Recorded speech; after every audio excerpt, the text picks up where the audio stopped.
Well, Cherokee 2012 Activator. You know, the passenger size. To change this Activator in 2012 Jeep Wrangler. Make a lot of noise when you start like up right here.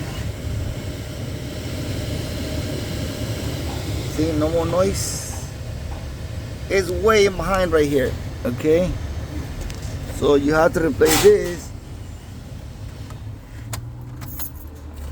If you hear that big noise like track, track, track, track, track, this is Activator. How do you fix it? How to replace? You have to remove the speaker right here, and you have to use it. This is 7. It's a little pain in the neck, but it's okay. Take your time.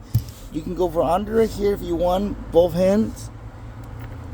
I'm using long socket, small socket, and you can do it. You need this. You can see it. Taking me like maybe an hour and a half. I'd say like an hour.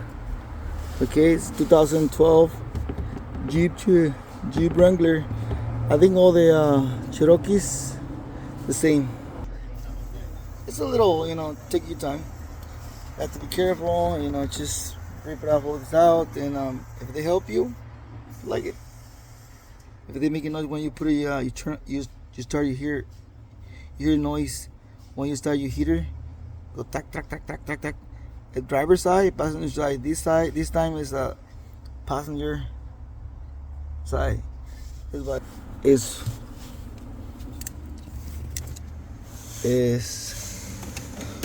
the Activator is, if you see my mirror, is right there.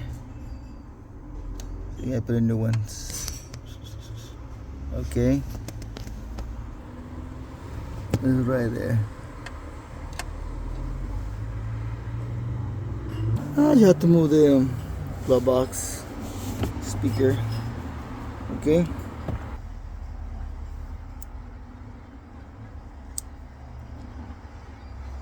Para cambiar el heater Activator. Raúl. Hola Raúl. ¿Cómo estamos? Está enfermo hoy. Dice que le da pena y salir ahorita en mis videos. This is the Activator passenger side. Something's wrong. Okay.